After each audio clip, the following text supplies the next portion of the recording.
My favorite product will have to be the one that A50. I can't answer that.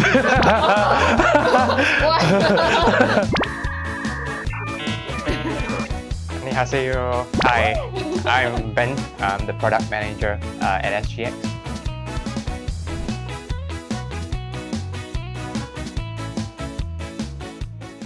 네, 안녕하세요. 삼성선물이 간다의 조혜민 주인입니다. 제가 온 이곳은요, 바로 SGX. 싱가폴 거래소입니다. 사실 싱가폴 거래소 하면 싱가폴 상품들이 이제 상장되어 있는 거래소인데요. 지금 보이시는 곳 되게 특이하죠. 이곳은 상품들이 상장될 때 상장식이 열리는 공간입니다. 동그란 원형 모양이 되어 있는데 선물 시장에서는 링이라는 게 있습니다. 이제 호카를 외치면서 이제 매매가 이루어지는 장소인데요. 그 장소를 봄떠서 만든 곳이 이 상장식 장소입니다. 그리고 상품이 상장될 때마다 한국거래소 같은 경우에는 북을 치지만 이곳은 이제 징을 치곤 합니다. 저는 여기 아침에 왔는데요. 차이나타운도 근처에 있고 작년에 저희 삼성선물 채널 유심히 보시는 분이라면 아시겠지만 사태거리도 바로 옆에 위치해 있고요. 마리나베이 샌드도 바로 근방에 있습니다. 또한 이곳은 ICBC라든지 뱅크 오브 코리아, 도이치뱅크 등 여러 이제 주요 은행들이 위치해 있는 상당히 좀 주요한 위치에 위치해 있는데요. 니케이라든지 차이나 A50, 원달러 같은 이런 주요한 아시아 상품들이 상장되어 있는 곳인 만큼 위치도 정말 주요한 곳에 있는 게 아닐까 싶습니다.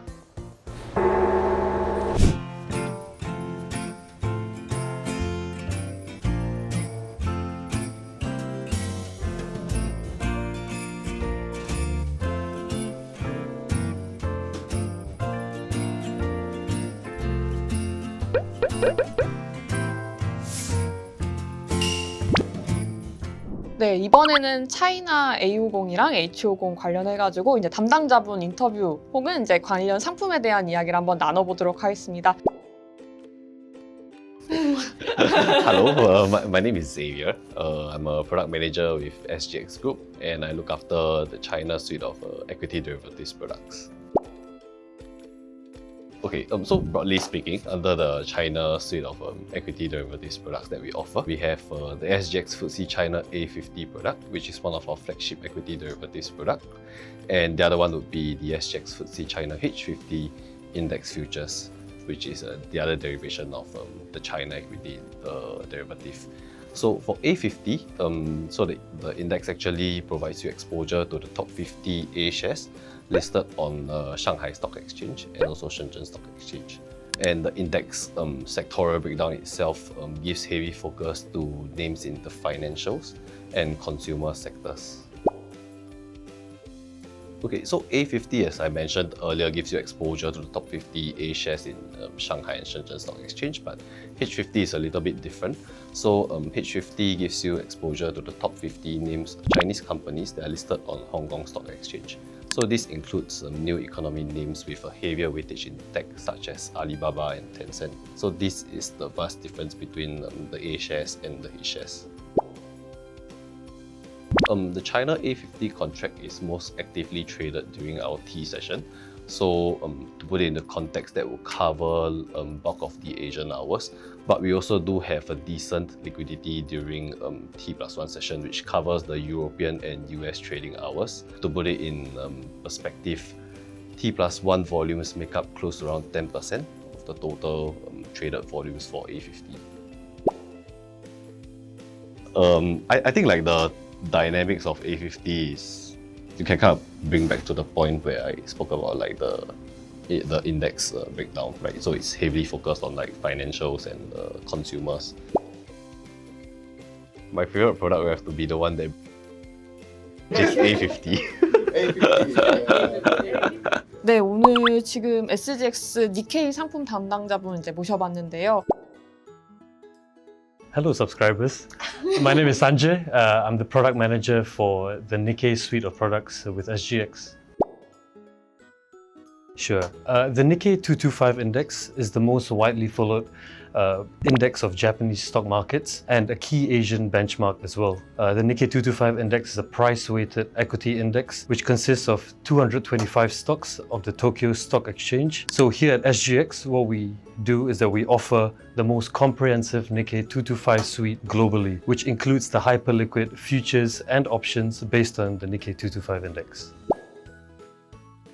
Yeah, so I think the yield curve control with Japan that has kept rates close to zero or negative in the short term has been a topic of contention for many years since it was launched. What we are seeing since the introduction of the new governor with the Bank of Japan is that they're looking to, or they seem to be going towards a loosening of yield curve control policy. And this is something that is attracting a lot of eyes to the Japanese markets, both from Japanese investors who are investing overseas and also from overseas investors who now want to invest into Japan.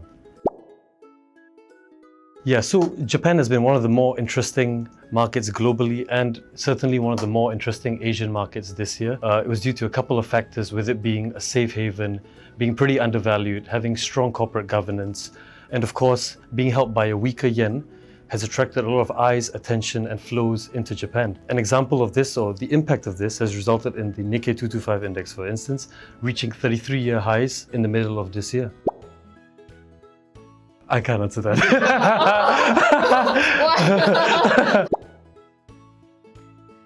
One of my favorite products, and this is very recent and topical, and even though I'm biased, is the Nikkei 225 futures and options, just because, like I mentioned earlier, Japan is one of the more interesting markets of this year.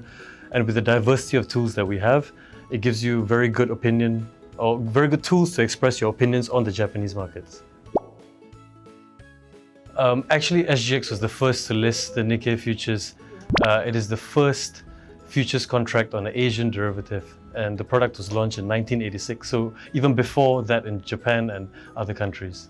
네, 오늘 SGX 방문해서 평소 국내 선물 거래하시는 분들이라면 좀 익숙한 원달러 아시죠? 이게 SGX에도 상장이 되어 있는데요. 그 원달러 담당자분 한번 모셔서 인터뷰 나눠보도록 하겠습니다. Hi, my name is Gary. So I am a product manager in SGX. I look after the North Asian FX and rates product suite, which includes Chinese yuan as well as Korean won. Previously, before I joined the exchange, I used to trade FX and rates as a trader in various banks. So I do understand the intricacies, and I'm hoping that my knowledge I'll be able to bring that into the listed FX space, which will put a better balance to the markets. Yes, actually this is the 10th year anniversary of our FX futures product suite. Our two larger FX contracts are the Indian rupee contract and the CNH contract, that is the Chinese yuan. We are building on Korean won futures, and that has been seen pretty good growth internationally. And it trades, basically we are an exchange that trades nearly 22.5 hours a day, and we have seen volumes growing, not just within the Asian region. Even though we are very focused on Asian FX, we have seen our T+1 volumes, which captures the European and the American time zones. It's about 30 to 35% of our volume. So it's a very large participation from non-Asian investors as well. So SGX, we have a KU product, which is a mini Korean won product. This product itself trades about 7,800 contracts a day in October. So we have seen a large growth in volume since 2021. So that's about 2 years ago. We were doing about 40 mil in US dollar notional terms. We have now seen about 150 US mil a day. So it's grown about nearly fourfold, and we have seen the number of unique participants also increase greatly. This is especially so because when we examine the T+1 volumes, we are about 35% in T+1, which captures the 7 p.m. Singapore time to 5 a.m. Singapore time, which basically means there are a lot of European and American participants as well. So the activity doesn't just die off during the Asian session, it continues throughout the day. And we have many macro accounts, CTA accounts, who use this for hedging purposes, for speculative trading, as well as taking advantage of price discrepancies between two different markets. So for example, the OTC NDF market, as well as our exchange traded FX, listed FX futures. The two markets are not distinct. They are very correlated. So, for example, a participant who has access to Korean markets, and if they spot any price discrepancies within the listed future space, they could potentially take advantage of that. So, what that essentially tells you is that our FX futures product will not deviate in price too much from where the Korean market is trading when it is open. So, when the market is not open, then there are other price formations, because our participants deploy many strategies. Some can be purely, like you said, supply and demand trading. So that helps price formation and order book depth. The other market participants, a large group, would be trading multiple exchanges, multiple classes, say the OTC NDFs. The banks would be active in that. And when they spot price discrepancies, they would be also participating in our markets to bring the prices back in line. So I would say the retail presence within our Korean product is a little smaller. We do see quite a number of financial institutional clients trading. Even Korean brokers trade into our product, especially when Korean markets are closed, or even if Korean markets are open, then again you see a lot of participants trying to take advantage if there are price discrepancies. Banks are also pretty active, the international banks. A large portion of clients recently have joined us. So these clients in the US and Europe that were previously trading our Indian rupee contract and our renminbi contract, they have now seen that our Korean won futures product has achieved a certain threshold. I think the magic number seems to have been 5,000 a day. So when we crossed that threshold, it looks like a lot of participants joined us late last year, early this year. We have had many participants come on board in the US time zone. From the US, we have had more Asian names trading. The Korean brokers are also picking up quite a bit of business. I suspect also because maybe there's some retail presence behind those accounts, as well as other commodity hedges requirements coming out of the Korean retail brokers accounts. So it is a good mix. The banks are also taking advantage of all this. So when they spot discrepancies, they are in the markets as well. Electronic trading from banks have also started to take a look at our product. Essentially, I think there is a good balance of real investors, some arbitragers, as well as hedgers.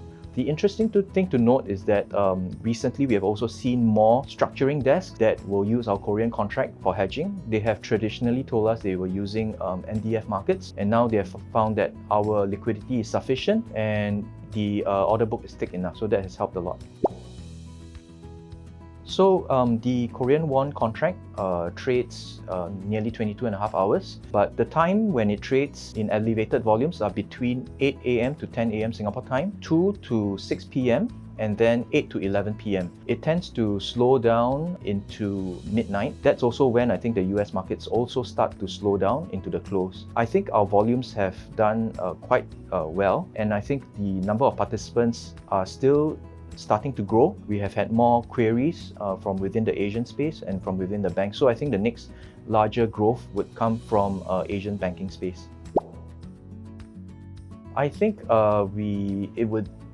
there'll be a small conflict of interest for me to participate directly. So I used to trade this when I was trading in a bank. So Korean won used to be one of the highest beta currencies we would trade to express a view in Asian currencies. But at the moment, no, I do not. It's a conflict of interest. I would say the higher volatility contract is where more focus would be on. In terms of heightened volatility, you would see more trading interest, and that would be the Korean won. Obviously, we don't see the success we have in the Korean won futures compared to renminbi, but those are slightly different mechanics. Renminbi contract we are trading about 15 yards a day on our UC contract, which is $CNH. Korean won is a lot smaller than that. But if we look at the trajectory of how the growth has been, it is something similar to what we are 6 years back in renminbi. So we could see this becoming a 1 yard contract, which is $1 billion a day. That could be in a time frame later on. I think working as a trader is more dynamic. You constantly have to be updated with the news. You constantly have to be aware of what's happening in the world, the themes of the day, what has happened overnight, what is going to be the economic indicators, during the day for the whole week. If any Fed speakers are talking, any central banks are publishing their data and all that. So there is a lot of data for a trader who needs to be plugged in all the time. As a product manager now, I try to look after where I think there are gaps in the product. Like, are there certain hours or certain tenors? Like if you were to trade Korean won, right? A speculator might just want to trade the front month, but a hedger might want to trade a 6-month contract or 1 year and lock in their FX rate for a year. Then if there is sufficient demand for that, my job would be then to look and see how I can build a base where more people will start trading the 3-month, 6-month contracts, and then I get liquidity there. So it's a different kind of a work. It is still looking at operational risk of the contract. It is looking at different types of risks. It's also about growing P&L, but I think essentially we are doing the market justice by trying to even out, make it a little bit more transparent. It is also a cleared product, so you don't particularly have to trade bilaterally with a bank or with another counterparty. You're traded on an exchange. There's one price for everyone. You don't get a different price because your corporate is, do not have credit limits to a certain bank. If you were a much better, say, MNC, maybe you get a better price. But if you were to trade into the exchange world where it's a listed future, everyone trades at the same price. There is no difference. Everyone puts in the same amount of margins, and it's a little bit more transparent in that sense. So I think for the greater good of currency markets, I think this is a good system to have. It will take time to get there, but I think eventually we will see more growth in this area, as we have seen in the renminbi contract as well. 네, 이번에는 대만선물 관련해가지고 이야기를 나눠볼 건데요. 한번 담당자분 모시고 인터뷰 나눠보도록 하겠습니다. 안녕하세요. Hi, I'm Ben. I'm the product manager at SGX. Sure. SGX simplifies Asia for global investors. We provide unrivaled liquidity and efficiency on one single platform. Our derivatives suite covers almost 100% of Asian GDP across multiple asset classes, including equities, fixed income, and commodities. Our platform is open 22 hours a day, every day around the year, except for New Year's Day, enabling clients to have real-time price discovery and risk management of portfolio, of global portfolio essentially.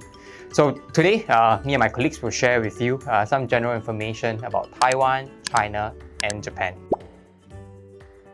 Sure, SGX is one of the most liquid and comprehensive offshore venue for Taiwan derivatives. The SGX FTSE Taiwan Index Futures is one of our flagship equity derivatives index.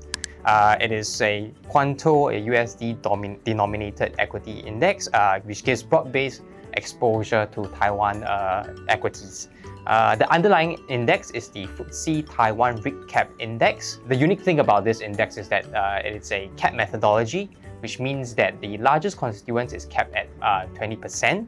What this means that we have an index that is diversified and is less concentrated in the top constituent, which is TSMC. However, for specific access to TSMC, we also offer the TSMC ADR, which is the American Depository Receipt Single Stock Future, which gives client the access to TSMC ADR. So artificial intelligence, or AI, has been the center of global conversations this year. Closely intertwined with AI is the semiconductor industry. With some of the world's leading semiconductor manufacturers coming from Taiwan, it is inevitable that Taiwanese equity markets have been a growing part of conversations with clients this year. The FTSE Taiwan REIT Cap Index, which is the underlying index of the SGX FTSE Taiwan Index Futures, has more than a third of names in the semiconductor industry. So therefore, the SGX FTSE Taiwan Index Futures gives investors exposure to this AI/semiconductor theme. So overall, developments in the AI and the global semiconductor competition will be driving volumes going into 2024. I would say the SGX FTSE Taiwan Index Futures, because it really gives you the not just the Taiwan market, but also exposure to the global AI and semiconductor story, which has been an exciting story this year.